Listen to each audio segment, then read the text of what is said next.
Saya masih ingat Dawe Mbah Mun. Saya nanti cerita mas saya sebentar, terus cerita kitab Al-Ataqah As-Somadiyah yang dikarang Said Muhammad, fawaidnya maksudnya.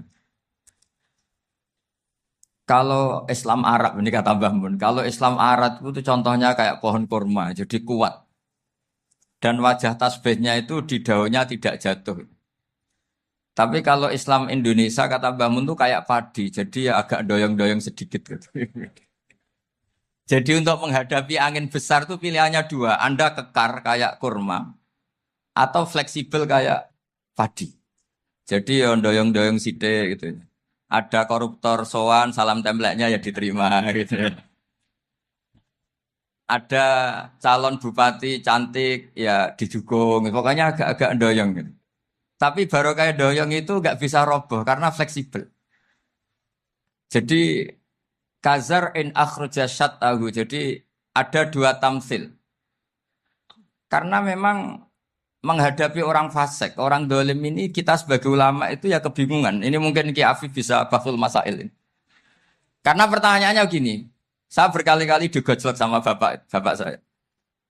Berteman orang fasik hukumnya gimana? Pasti dijawab haram. Tapi kalau pertanyaannya dibalik, membina orang fasik hukumnya gimana? Baik. Dan bisa membina kalau berteman. Makanya Gus Azaim pernah bikin seni deh, muktamar seni. Anggap saja madhabnya seperti itu gitu. Jadi ya agak doyong-doyong sedikit. Masa ketop berteman orang yang macam-macam. Tapi itu fleksibel. Nyatanya tetap soleh sampai sekarang gitu. Itu berarti itu ya. Ya gitu kata Bangun itu. Jadi untuk menahan angin yang besar pilihannya hanya dua. Anda kokoh kayak pohon kurma atau fleksibel kayak padi. Nah, Islam Indonesia kata Mbah Mun itu wis pari wae katanya, padi. Jadi ungkapan-ungkapan para masayah ini penting karena khazanah yang saya baca. Saya berkali-kali cerita ini dalam kitab Khilyatul Auliya. Itu Abu Nu'aim Al-Asfihani cerita tentang riwayat Sufyan bin Uyainah. Ini gurunya Imam Syafi'i. Itu setiap kali Nabi Isa dan Yahya, ini dua nabi yang sepurun, sama-sama masih muda. Nabi Yahya itu senengannya dolan ke orang-orang soleh, menyambangi orang-orang soleh. Tentu itu bagus. Tapi kalau Nabi Isa ini suka menyambangi orang-orang yang fasik, orang-orang yang nggak jelas. Ketika dua beliau ini ketemu, tentu yang perlu jawaban Nabi Isa karena kontroversi, berteman sama orang-orang yang nggak jelas. Kata beliau, innama ana tabibun udawil mardo. Seorang kiai, seorang nabi, orang yang baik itu ibarat dokter. Di mana-mana dokter tuh ngobati orang yang apa? Sakit. Kalau Anda dokter dan peneliti satu penyakit, pasti cari daerah yang banyak pandeminya. Masa neliti pandemi di orang-orang yang apa? Sehat. Jadi ini juga perlu dibahsul masail karena tadi dibolak-balik itu. Bina orang berteman orang fasik hukumnya haram karena wa in kana dasarin fajanibhu suratan. Tapi kalau bina orang fasik hukumnya baik. Bisa bina kalau berteman. Jadi fikih itu ya karek diwolak-walik. Makanya sholat juga gitu. Sholat yang tumak ninah yang lama itu ya bagus. Masa jagongan mbek pangeran nggak asik. Jagongan sama teman aja asik, masa jagongan sama pangeran tidak apa? Asik. Tapi kalau Ibnu Abbas sholat tuh cepat. Ketika ditanya, kenapa kalau Anda sholat cepat? Setan baru tata-tata mau goda, saya sudah selesai. Karena setan itu ya jaga jaim tuh, jaga image. Jadi kalau mau goda orang itu ya surinan dulu, macak-macak dulu. Ternyata mau ke situ, sholatnya sudah selesai. Lah kebetulan mazhab saya itu yang kedua itu gitu. Jadi kalau Gus Azaim itu sholat lama sekali, itu ada madhab tandingan, yaitu madhab saya. Itu karena ini sepuh saya, meskipun top beliau tapi sepuh saya. Saya sudah 50, beliau baru 40. Ini berarti baru memulai kiai. Kalau pakai umur nubuah ini baru tapi memulai. Jadi madhab itu penting. Jadi pembanding itu harus diutarakan. Sehingga dalam fikih manapun, itu sebuah madhab, itu harus diuji itu lewat pembanding. Dulu itu setiap debat fikih antar ulama itu mesti nggak ada yang menang. Misalnya saya kiai kelihatan miskin tuh ya baik supaya santri-santri yang miskin itu punya teman gitu. Karena ya rata-rata santri itu miskin. Nah, dikancani kiai kan seneng gitu. Tapi problemnya kiai yang miskin itu ya nggak bisa nolong santri karena dia sendiri apa? Miskin. Makanya dulu Imam Syafi'i itu pengagum orang miskin. Setelah ngaji Imam Malik tanya, ya Imam Malik, orang yang sealim jenengan itu siapa? Jawabnya Imam Malik lucu. Dulu Abu Hanifah, sekarang orangnya sudah meninggal ya. Ilmunya dititipkan atau diwaris oleh Muhammad bin Hasan Asy-Syaibani. Akhirnya Imam Syafi'i dibiayai Imam Malik ke Irak. Imam Syafi'i miskin, bisanya ke sana dibiayai Imam Malik. Itu seperti Abu Ya Said Muhammad masyhur, ini murid beliau. Kalau ada santri boyong kan mesti apa? Disangoni. Disangoni. Ketika datang ke Irak, Muhammad bin Hasan Asy-Syaibani itu nata uang, nata emas itu di ruang tamu. Jadi ngitung uang itu di ruang tamu. Miliatan. Ini kaget, ini kiai kok kedonyan kata Imam Syafi'i itu. Tapi apa kata Muhammad bin Hasan Asy-Syaibani? Anda kagum ini, Anda kaget ini. Kalau kamu menyoal orang soleh kaya, ini tak kasihkan orang-orang fasik. Biar dipakai judi, dipakai selingkuh, dipakai maksiat. Jangan-jangan. Harta ini harus tetap di orang soleh. Kalau ke orang fasik, bahaya. Berarti kiai boleh kaya. Boleh. Semenjak itu ada gerakan kiai kudu sugih. Ya ada yang kesampaian, ada yang enggak gitu saja. Tapi karena kalau pakai logika fikih, harta itu fitnah. Oke, seakan-akan harta itu masalah. Tapi kalau ini dikuasai orang dolim, maka masalah besar. Jika orang-orang soleh ini harus juga menguasai harta. Nah, terus lama-lama dikiaskan kekuasaan. Kalau yang kuasain orang fasik, orang tidak sholat, ribet. Akhirnya kiai terus dukung, ya akhirnya ikut politik tadi. Nak menawa bupatinya kena diatur gitu. Diatur kon sholat, orang yang sesi proposal, maksudnya diatur yang sholat maksud. Ini cerita-cerita apa logika fikih. Makanya saya sering ngaji kitab-kitab itu, di antara yang saya suka adalah ada dialog besar yang terjadi di antara orang-orang pilihan, termasuk bahkan di antara para nabi dan Tuhan. Jadi unik. Allah sendiri kadang mengajari kecerdasan para nabi itu ya lewat dialog. Masyhur itu, Nabi Ibrahim itu punya ruang khusus untuk sholat dan tidak boleh siapapun masuk situ. Tahu-tahu ada yang sudah di situ. Beliau membuka, kaget. Siapa memberi izin ke kamu yang punya rumah ini? Saya yang punya rumah dan saya tidak memberi izin kamu. Yang memberi izin saya itu yang punya saya, kamu dan rumah ini. Yaitu Allah Ta'ala katanya. Wah berarti kamu malaikat dong? Ya saya malaikat Israel. Disuruh nyabut nyawa kamu. Ya agak sopan karena agak pernah mondok di Salafiyah gitu. Malaikat Israel itu.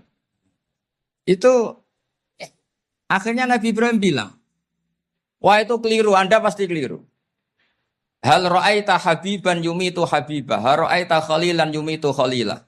Saya ini Khalilur Rahman, saya ini kekasih Allah. Masa ada kekasih bunuh yang dikasih? Itu Israel akhirnya ngaji, masuk akal juga. Ternyata perintah ini mungkin hoax ya. Pokoknya dia terus mikir akhirnya. Iya ya, masa ini kekasih Allah kemudian oleh Allah dibunuh, dimatikan. Terbanglah Israel, matur lagi, ya Allah, kata Ibrahim, hal ra'aita khalilan yumitu khalilah. Masa kekasih bunuh yang dia apa? Kasih. Kayaknya masuk akal Gusti. Mulai ngaji lah kira-kira gitu. Akhirnya oleh Allah dijawab, ya sudah begini, kamu datang ke Ibrahim bilang, hal ra'aita habiban yakrahu ayyalqa habibah. Masa kekasih tidak siap ketemu yang dikasih. Nah, jadi akhirnya Nabi Ibrahim, Israel datang lagi. Logikanya sekarang enggak gitu, begini katanya diajarin. Hal ra'aita habiban yakrahu ayyalqa habibah. Masa kekasih tidak siap ketemu yang dikasih. Kata Ibrahim, oke, ya, terus mau meninggal. Jadi kalau jenengan cinta betul sama Allah ya harus, ya tidak usah, jangan sekarang tapi. Kalau mati di rumah aja, kalau di pondok repotnya kiainya nanti. Tapi nanti setelah punya cucu banyak lah. Nah, barokahnya baca ini dialog-dialog orang pilihan ini akan tersibak. Karena tidak dalam semua kebaikan itu nggak ada logikanya. Rata-rata ada logikanya. Misalnya begini, kalau Anda orang soleh, kemudian anak Anda pamit mau sekolah di Jerman, pilihan Anda mengizinkan apa enggak? Karena potensi jadi fasik ya tinggi, karena di tempat-tempat potensi berdakwah dari daerah yang untuk daerah yang tidak ada dai-nya menjadi ada. Itu mesti ulama itu berdebat. Misalnya punya anak pamit mau kembali atau keluarga. Yang satu cara berpikir optimis. Awal ada dai di beberapa negara Eropa itu ya barokahnya imigran, pekerja, mahasiswa. Dan semua itu bumi Allah, harus ada tasbih, harus ada tahmid.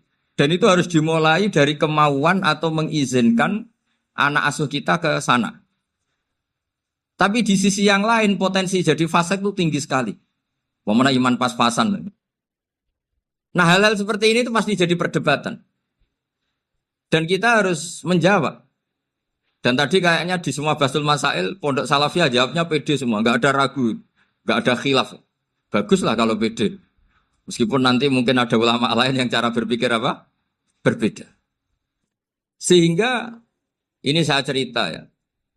Sehingga di kitab-kitab fikih, misalnya saya kok hidup di Bali, sudah punya komunitas ngaji. Itu kok saya pindah ke Sukorejo sini. Banyak ulama yang mengatakan haram.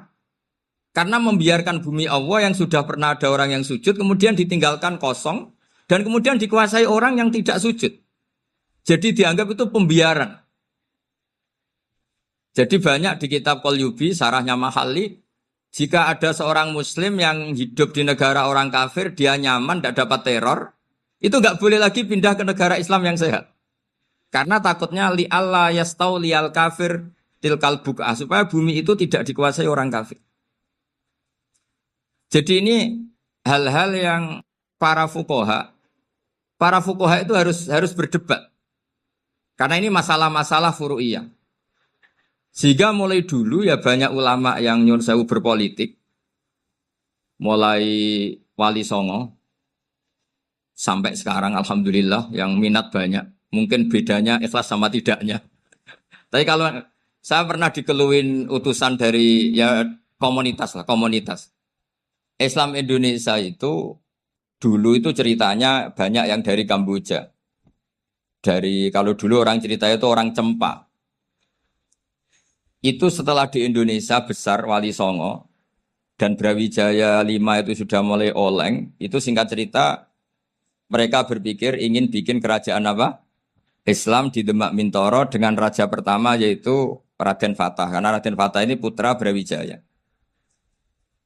Padahal setelah jadi kerajaan ini era cucu sudah konflik, berebut kekuasaan.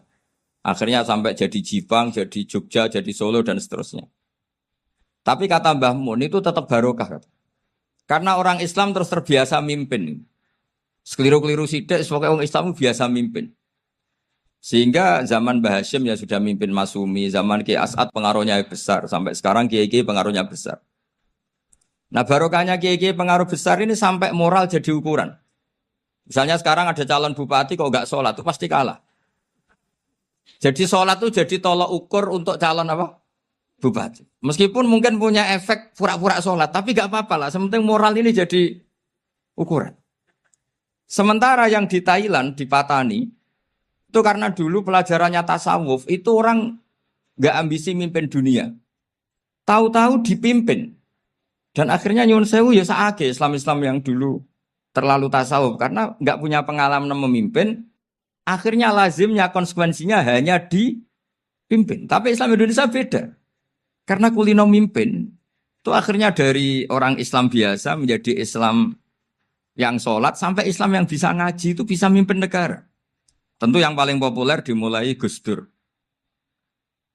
Jadi ini sesuatu yang barokahnya istihad para kiai, sementing Islam kulino mimpin. Sehingga di Indonesia itu barokahnya itu, kebaikan itu jadi tolok ukur. Ada orang kok terkenal koruptor atau terkenal nyuwun sewu selingkuh atau terkenal apa itu pasti tidak jadi.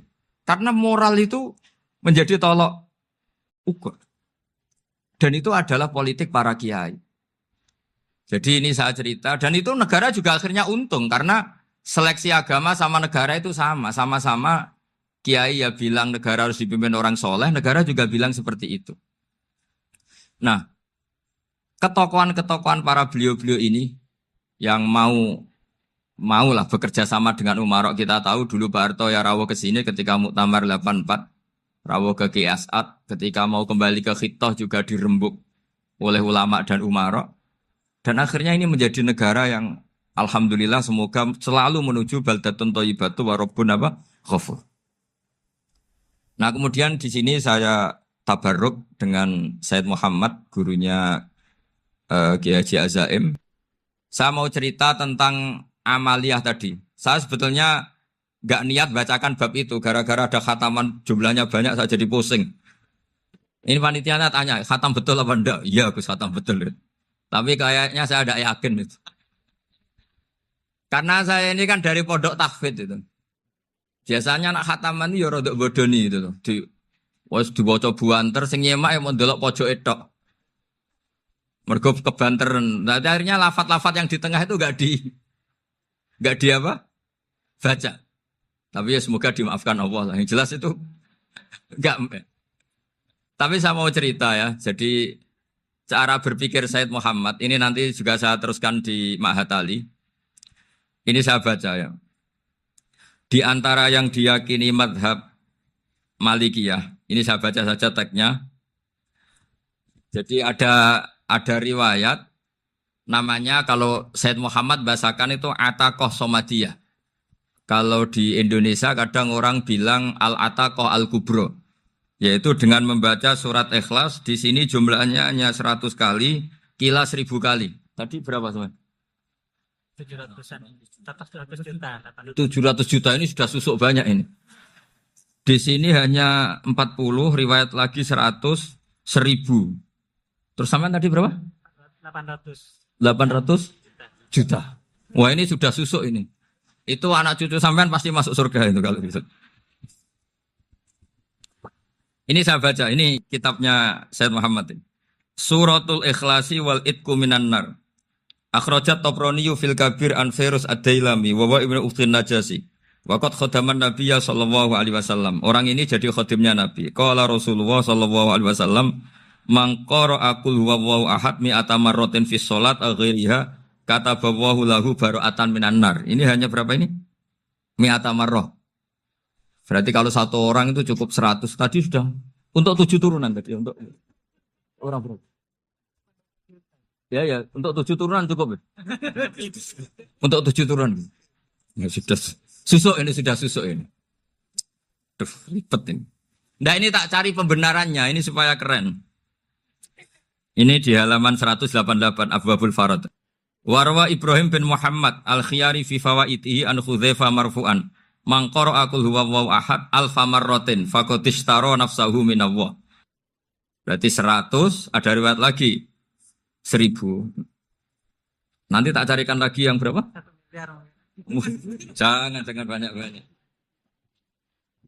Nah, ini saya baca ya. Wa hadzal adatu huwa al-ma'rufu bi ataqatis somadiyah. Wa qad nassa jama'atun mutaakhiril malikiyah ala istihbabi ataqatis somadiyah. Wa haddu ala qiraatiha wa istimaliha. Minhum Asy-Syaikh Abdussalam Al-Asmar sak terusé ini. Jadi kullu haula'i istahabbu ataqatas somadiyah ma'atirafi ba'dihim kal misnawi bi syiddati fi hadisiha.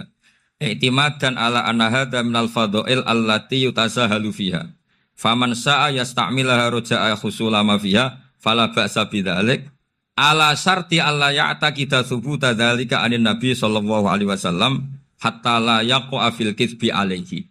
Jadi intinya itu silahkan Anda bikin jumlah sesuai versi Anda. Yang penting Anda jangan kampanye kalau itu perintah Kanjeng Nabi Muhammad sallallahu alaihi wasallam. Karena kalau kamu atasnamakan Nabi kemudian jumlahnya sampai 800 berapa? 800 juta, berarti Nabi mengajarkan masyaqqah pada umatnya. Jadi cukup yang riwayat itu di sini hanya 100, sama 1000. Jadi kalau jumlah tadi untuk 7 apa? Turunan. Jadi kamu harus ditutup dengan doa, ya Allah, semua itu bukan untuk saya tapi untuk 7 turunan. Tolong catat ya Allah. Karena jadi artinya gini loh ya, orang Indonesia yang sering mempraktekkan atakosomadiyah itu bukan tanpa dalil. Ternyata dalam mazhab Maliki, saya masih ingat ketika mbah saya kandung, bapaknya bapak, asmane Mbah Nur Syam, itu wasiatnya minta dibacakan 4.000. Yang baca pas itu ya bapak sama anak-anaknya. Dan kemudian alhamdulillah zaman akhir itu mulai agak ngawur. Kalau ada acara itu wong liya kon maca anake mlebu metu gak melok maca. Itu keliru, saya jamin itu keliru. Saya sering kalau mimpin di rumah, kalau yasinan di tonggo-tonggo kok anaknya gak maca saya keluar. Bapakmu wong liya kok kon maca kata saya. Jadi itu menurut saya itu yang jelas saya sampai ngisi begini. Yang ada riwayatnya itu idza mata ibnu adam min qata amaluhu ila min salasin shadaqatin jariyah au ilmin yuntafa'u bi aw waladin sholihin yatullah. Itu ndak ada di hadis au kiyayin sholihin yatullah kata. Yang ada itu awaladin apa? Sholihin. Jadi anaknya harus ikut, kalau ndak ada usah kata. Akhirnya anaknya dawuh nggih Gus nggih. Wah, akhirnya tak kei jagung paling akeh kula mendhet sithik. Wong aku ora anake. Kadang-kadang enggak, orang lain baca buahnya, anaknya mau melebu metu mau enggak no tamu mbek rokokan. Itu harus ditobatkan itu. Keliru itu. Karena nasnya bukan auqiyayin sholihin tapi awaladin sholihin. Ini bukan provokator, ini memang ya harus seperti itu. Nah, terus tentang tadi la ilaha illallah yang didawahkan Gus Azaim. La ilaha illallah itu penting sekali, cuma saya mohon itu dielmoni lah. Jadi dulu kalimat ini menjadi spesial karena dielmoni, karena dimulai dari fa'lam annahu la ilaha illallah. Terusannya ayat tuh wastaghfir li dzambika walil mu'minina wal mu'minat. Saya ulang lagi ya. Terusannya ayat tuh wastaghfir li dzambika walil mu'minina wal mu'minat. Makanya menurut mazhab Sadili, kamu disuruh baca la ilaha illallah dulu, jangan istighfar dulu. Saya ulang lagi ya. Dalam mazhab Sadiliyah itu la ilaha illallah dulu, nggak boleh istighfar dulu. Alasannya masuk akal. Orang yang kafir 70 tahun, itu sekali baca la ilaha illallah itu langsung yughfar lahum ma qad salaf. Sehingga la ilaha illallah sendiri sudah punya kekuatan supaya dosa kita diampuni. Qul lil ladzina kafaru iyantahu yughfar lahum ma qad salaf. Cara menghentikan kekafiran gimana? Dia melafadzkan la ilaha illallah. Ini kalimat yang begitu saktinya sampai orang yang kafir puluhan tahun itu dosanya semuanya terhapus hanya karena melafadzkan la ilaha illallah. Nah, makanya kata Abdul Hasan Asadili wastaghfir li dzambika ay bihadil kalimah. Seseorang sah diistighfar itu kalau melafadzkan la ilaha illallah. Misalnya ada orang kafir mati kafir. Sah enggak anak cucunya mengistighfari dia? Tidak sah karena belum melafadzkan la ilaha illallah. Makanya kata Abu Hasan Asyadzili wastaghfir li dzambika ay bihadil kalimah. Sehingga lafadz ini spesial betul. Tapi kadang-kadang beberapa mursyid cara berpikir lain. Ini kalimah thayyibah harus dibaca orang suci sehingga mendahulukan apa? Istighfar.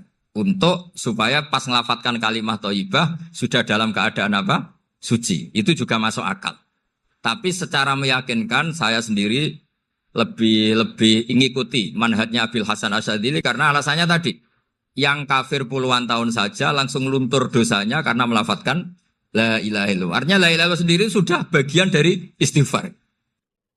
Nah, ya tadi buktinya fa'lam annahu la ilaha illallah terus wastaghfir li dzambika walil mu'minina. Jadi orang sah diistighfari itu setelah dipastikan sah tauhidnya.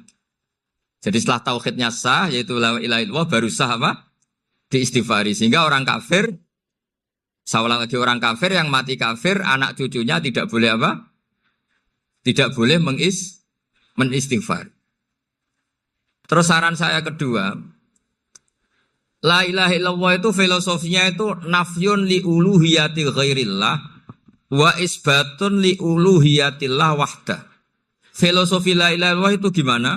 Menafikan semua selain Allah itu tidak Tuhan dan hanya menuhankan Allah semata. Lah itu caranya gimana? Caranya kita harus terbiasa ini karena tadi saya dibilangin panitia ini rata-rata mustameknya atau mustamiatnya ini santri. Caranya gimana? Dilatih pakai logika. Saya berkali-kali cerita kalau ngaji, saya sekaligus kampanye. Allah itu Tuhan yang begitu fair. Untuk menjadi Tuhan, Allah mempersilahkan ada kualifikasi Tuhan. Jadi boleh dikompetisikan itu boleh kata Allah. Gak apa-apa kamu ngaku Tuhan gitu kata Allah. Tapi nak ngaku pangeran itu paling gak ya direputasi lah. Ada verifikasinya. Dimulai dari apa? Ya kalau jadi Tuhan itu setidaknya bikin langit bumi lah. Aturannya gitu. Jadi kalau daftar bupati ya daftarlah ke KPU. Masa tahu-tahu jadi apa? Tuhan kemudian tidak punya prestasi bikin langit bumi. Sehingga Allah itu cara ngendikan itu ya fair. Qul ara'aytum ma tad'una min dunillah aruni madza khalaqu minal ardi am lahum syirkun fis samawat. Coba yang kamu tuhankan selain saya, prestasinya apa? Ketika saya bikin bumi itu apa ikut bikin? Terus am lahum syirkun fis samawat. Kalau bikin langit, kalau nggak bisa ya urun lah gitu. Urun semen apa urun bego, pokoknya urun lah gitu. Urun ora, gawe bumi ora, ngerti-ngerti ngaku dadi pangeran. Nah, aku lihat burhanakum. Jadi ya kan ya lucu kan, misalnya syarat kiai di Salafiyah kan keluarga Kiai As'ad, cucunya ngaji ngalim. Orang keluarga Kiai As'ad tuh aku kiai utama di Salafiyah. Oh mesti di penjara ya. Lah yo gak gawe langit bumi, gak ada prestasi terus ngaku sebagai apa? Tuhan. Sehingga fair. Makanya saya berkali-kali cerita. Jubair bin Mut'im itu punya anak namanya Muhammad. Ini sudah orang alim, Muhammad bin Jubair bin Mut'im. Itu cerita awala Islami Abi.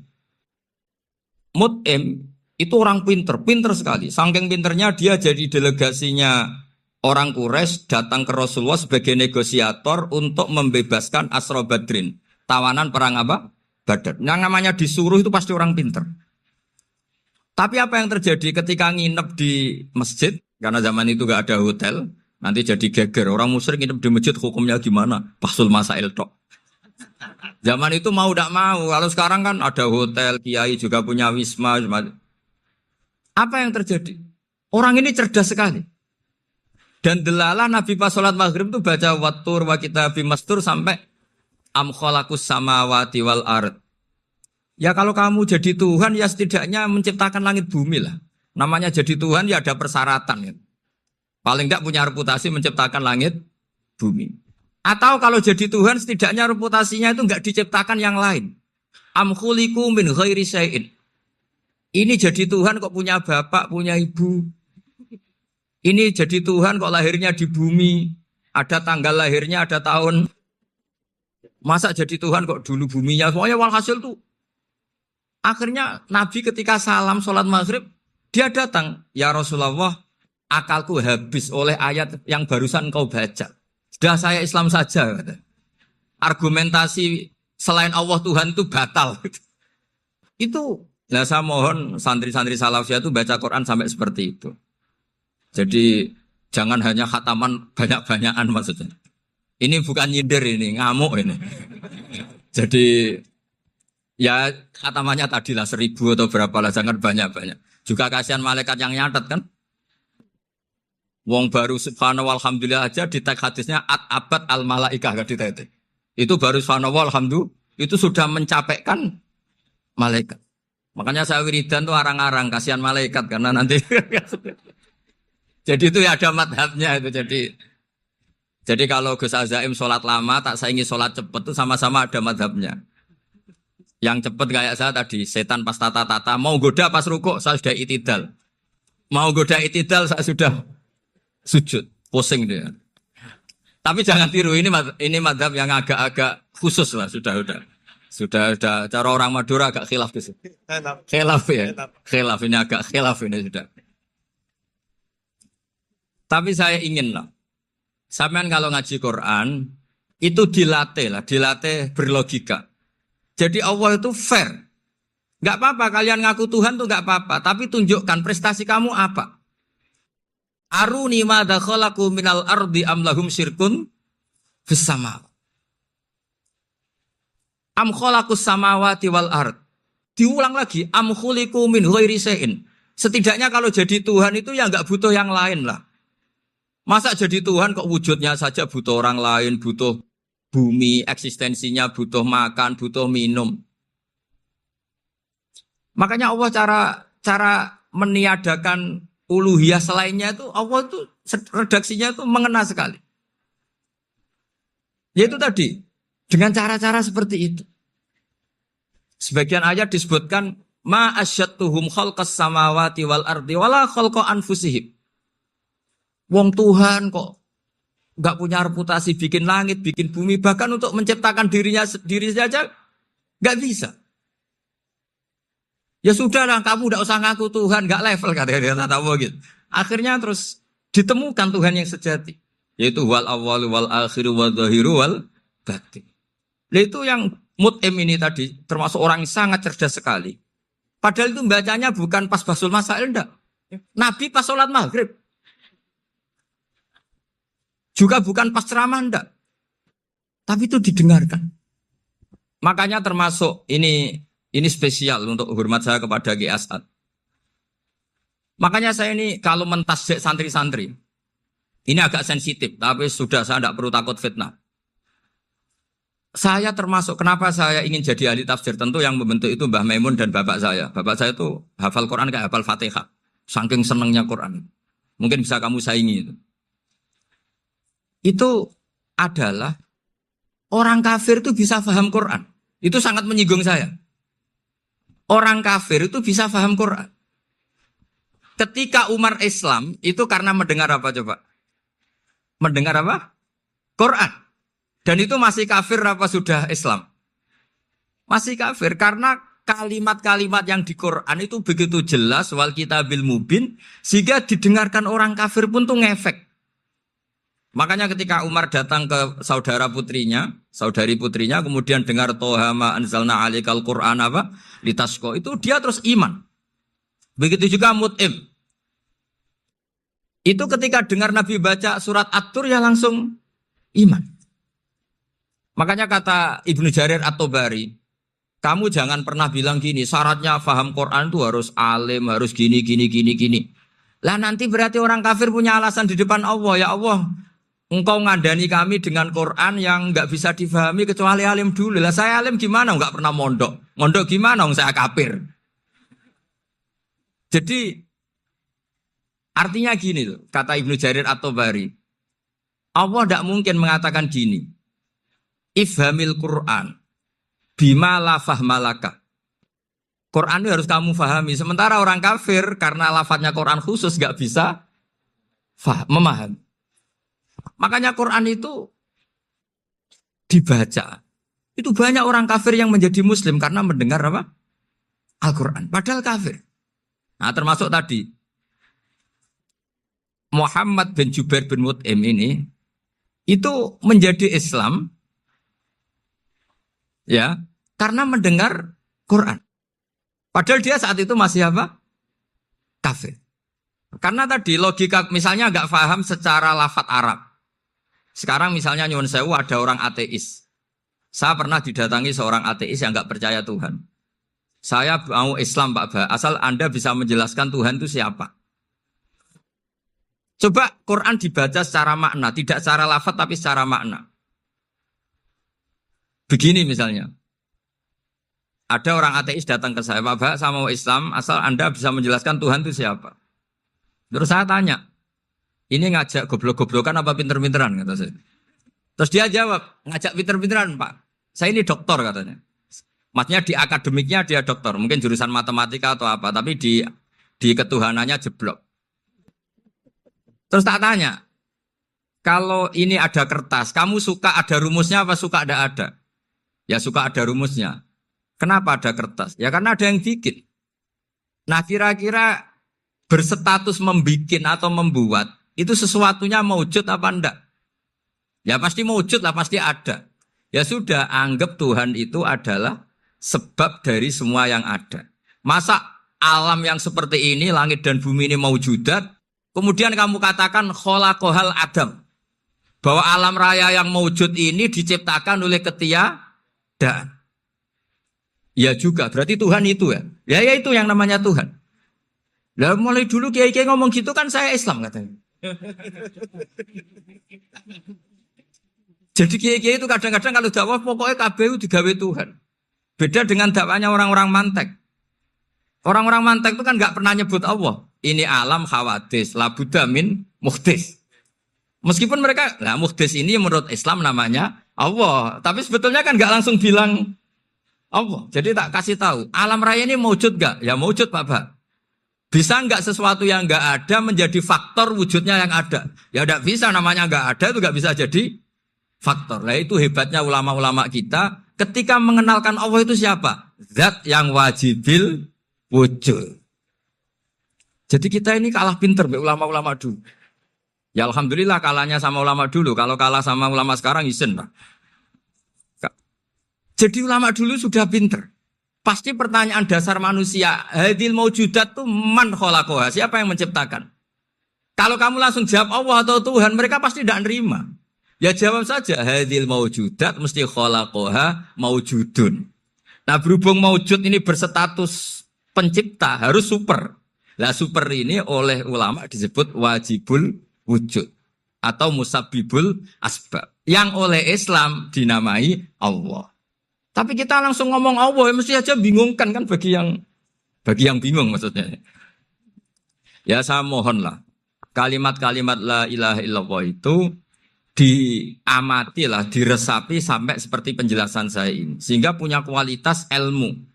Karena syaratnya memang fa'lam, harus punya kualitas apa? Ilmu. Ilmu itu apa? Ma'rifatus syai' ala ma huwa alaih. Mengenal sesuatu sesuai detail-detail sifatnya sesuatu itu. Misalnya kalau Allah sudah jadi Tuhan, ya harusnya qabla kulli syai'. Masa Tuhan sama yang dituhani wujudnya dulu yang dituhani. Ditemukanlah sifat awal atau qadim. Makanya benar Gus Azaim tadi, kalau sudah bertauhid harus hafal akidah berapa khamsin. Dimulai apa? Wujud. Kenapa harus dikatakan wujud?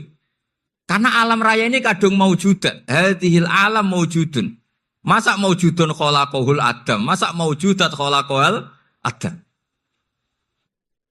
Nah itu yang disebut am khuliqu min ghairi syai'in am humul khaliqun. Jadi saya mohon semohon-mohonnya cobalah tradisi-tradisi lihat baru ayat ini dihidupkan lagi sehingga kita baca Quran itu sekaligus menjadi orang yang sangat argumentatif. Karena Quran adalah qul falillahil hujjatul baligh. Dilatih. Jangan bosan dilatih. Makanya kalau saya baca ayat-ayat seperti itu, cek fair ya Allah. Fair betul. Gak apa-apa saya punya pesaing kata Allah. Tapi yang imbang dong. Pas aku gawe langit ya bantulah. Atau ada langit tandingan lah kira-kira gitu. Kalau saya bikin bumi ya ada bumi. Nah misalnya sekarang orang Cina bikin matahari. Materinya dari mana coba? Dari yang sudah ada sekarang kan? Tetap saja gak ikut bikin kan? Tapi kalau Allah bikin langit bumi minal adam minal wujud. Kalau mereka paling rekayasa yang sudah wujud otak-atik. Nah, harus sampai seperti itu. Sampai kata Gus Azim kul hatu apa? Burhanakum dan. Jadi ini cara-cara kita untuk menguatkan iman. Aruni madza khalaqu minal ardi am lahum syirkun fis samawati. Terus kata Allah, itu nih bi kita min qabli hadza au asaratim min ilmin. Kalau kamu enggak setuju teori ini kata Allah, cari kitab suci versi Anda. Aturan jadi Tuhan itu apa coba? Ya tetap saja semua kitab suci akan mengatakan di mana-mana Tuhan itu pencipta langit dan bumi. Jangan yang lahir di bumi jadi Tuhan. Jangan Lata Uzza jadi Tuhan. Jangan karena sakti jadi Tuhan. Nah ini di sini pentingnya ilmu balaghah, ilmu mantek yang alhamdulillah di pondok-pondok kita masih diajari. Makanya kata mantek sebetulnya ilmu akal hanya menemukan hadil maujudat khalaqaha maujudun. Nah yang maujud ini siapa? Ya wajibul wujud. Nah kemudian Islam menamai ini Allah Subhanahu wa ta'ala. Makanya ulama dulu itu kalau ngetikan Allah itu siapa? Zat sing wajibul wujud. Itu filosofinya luar biasa. Karena dengan seperti ini bisa menafikan teori ateisme. Bahwa alam raya ini diciptakan oleh ketiadaan. Makanya saya bilang tadi, ngajak goblok-goblokan apa pinter-pinteran gitu. Lah nek ngajak goblok-goblokan yang ini hadhil maujudat khalaqahal adam. Terus kita goblok bareng. Ya iya kan barang maujud diciptakan yang tidak maujud. Wong ora wujud kok mempengaruhi sing Ya monggo nak goblok bareng kata. Akhirnya, gak Gus, saya ini dokter masa kamu ajak goblok? Ya sudah pinter saja kata saya. Alhamdulillah karena debat kecil ini dia menjadi nyaman lagi dengan apa? Islam. Memang saya tentu nggak bisa disalahkan doktoralnya karena di ilmu yang selain apa? Teologi gitu. Tapi kan polanya dia pasti pinter. Makanya ini sekaligus mengingatkan anak-anak lah. Kecakapan menjelaskan itu harus dilatih karena di antara kelebihannya Quran itu wal kitabil apa? Mubin, yaitu kitab yang punya kemampuan menjelaskan. Ini yang terakhir saya beri contoh. Terakhir ini penjelasan Quran. Dulu orang kafir itu cara berpikir itu begini, Muhammad, urusan kita ini banyak, problem kita banyak. Masa iya urusan yang banyak ini cukup dengan satu Tuhan? Kalau problem banyak ya Tuhannya harus banyak. Ada Tuhan pohon, Tuhan hujan. Ya kayak Cina itu ada Dewi Kuan Im keberuntungan, ada yang sial, yang pokoknya diurus yang banyak lah. Maka mereka bilang aja'alal alihata ilaha wahida inna hadza la syai'un ujab. Ini aneh urusan banyak kok Tuhannya satu ini aneh lah. Tapi Nabi secara sabar dan yang diomongnya orang kafir. Tidak anak Mahatali, orang kafir. Jadi nanti kalau anak Mahatali gak paham Quran kebangetan orang kafir saja paham. Akhirnya Nabi secara santai, secara rileks memberi penjelasan gini. Kalau Anda menjadi buruh, kalau orang Arab dulu bilang abdan. Kamu suka enggak punya majikan banyak, perintahnya beda-beda, semuanya memaksa kamu untuk nurut. Sama punya majikan satu yang baik. Ya enggak suka lah Muhammad kalau majikan saya banyak, semuanya berhak merintah saya, enggak enak. Majikannya satu saya, satu saja. Terus kata Nabi, Tuhanmu itu majikan kamu. Kalau Tuhannya banyak, kamu bingung. Nanti perintahnya banyak. Akhirnya mereka paham. Dan itu segampang itu Allah memberi penjelasan. Daraba wa masalah rojulan. Fihi syuraka umutasyakisuna wa rojulan salamal lirojul. Hal yastawiyahani masalah. Alhamdulillah. Langsung diberi analogi. Kalau kamu jadi buruh, punya majikan banyak, yang perintahnya beda-beda. Kemudian jadi buruh yang majikannya satu, kamu milih mana?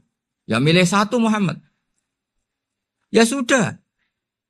Kalau Tuhannya banyak, perintahnya banyak, kamu juga bingung. Langsung menjadi faham. Nah, ketika ada orang tidak ikhlas, Nabi cara memberi penjelasan juga gampang. Misalnya saya dikasih uang Gus Azaim 1 juta. Kemudian matur nuwun saya sama Pak Afif. Aneh enggak? Saya ini orang aneh enggak? Orang aneh enggak? Itu Nabi kalau mencontohkan orang tidak ikhlas gitu. Kata Rasulullah, orang tidak ikhlas itu sebagaimana orang beli budak. Min kholisi malih. Budak itu dibeli dari uangnya sendiri. Kemudian fa'amila hadal abdu, budak ini kemudian bekerja dan a'tohullatahu. Hasilnya dikasihkan sama orang lain. Terus Nabi memberi percontohan. Ayasurrukum ayyakuna abdukum kadzalik. Apa kamu suka kalau budak kamu seperti itu? Dulu orang-orang dulu kan beli budak untuk disuruh bekerja terus disuruh setor apa? Hasilnya. Jadi budaknya kamu yang beli, yang biayai. Kalau sekarang mungkin gak ada budak gini lah. Saya nyuruh Zaid, tak kasih mobil, tak kasih bensin, tak kasih uang jalan supaya narik angkot. Hasilnya disuruh ngasihkan saya. Ternyata dikasihkan orang lain dan matur nuwun sama orang. Kamu suka punya budak seperti itu? Ya tidak suka ya Rasulullah. Ya ibaratnya seperti itu. Bumi yang bikin Allah, nyawa kamu yang bikin Allah, semua fasilitas dari Allah. Kemudian kamu menyembah selain Allah. Segampang itu. Dan Nabi telaten sampai dulu yang mayoritas orang kafir menjadi mayoritas Muslim. Dan semuanya tanpa paksaan. La ikroha fiddin. Karena qad tabayyana rusdu minal ghayy. Nah, cara tabayana gimana? Yaitu punya kemampuan menjelaskan. Wal kitabil apa? Mubin. Ini makanya saya mohon lah. Ini saya mohon semohon-mohonnya anak-anak ini kan kader-kadernya Mbah Samsul Arifin, Mbah As'ad, Gus Fawaid, sekarang Gus Azaim, semuanya harus punya kemampuan wal kitabil apa? Mubin. Sehingga di antara sifatnya Nabi itu fatonah, punya kecerdasan. Nabi itu gak pernah debat kalah. Itu meskipun sudah terdesak gak pernah kalah. Pernah Nabi itu ngendikan la adwa wala tiarata, tidak ada penyakit menular. Ada orang yang mungkin kurang suka iseng, ada onta yang sudah gudiken dijejerno sama yang waras. Ternyata yang waras jadi gudiken.